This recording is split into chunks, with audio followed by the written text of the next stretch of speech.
If you're a business owner and you want to make more money in your business, one of the things that I tell people when they come to my event is usually they're thinking what we call inside the box. We don't want to think inside the box.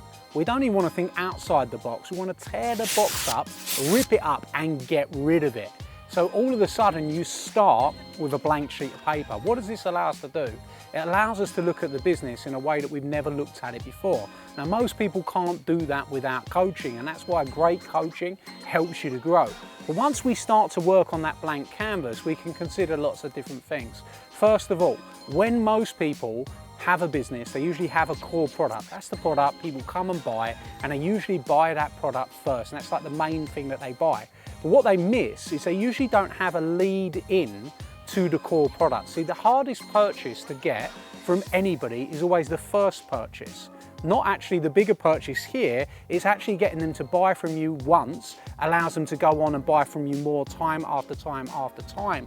And where people struggle is because they put their price point, their lead in, at too much of a high price point, they don't get to build trust. Now what we're calling here, this down here, is what we call a downsell. An ability for someone to start using you, your product, your service, or getting familiar with you, paying you in exchange for a product or service to get them to be a customer of yours. Now there is a psychological transition that happens when somebody buys off you for the first time. They move from being a prospect to being a customer. Now they've moved from prospect to customer, it's much easier to get them to make the second purchase, the third purchase, the fourth, and so on.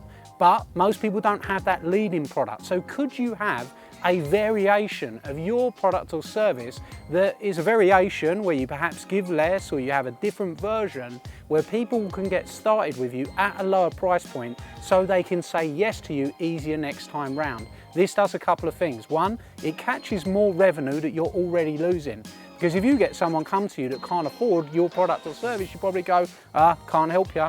The price is the price. Where instead we could downsell. That means you get some revenue out of every lead and every opportunity that you bring into your business. But what it also does is allow someone to build the trust to make the next purchase. So my question to you is, what's your downsell?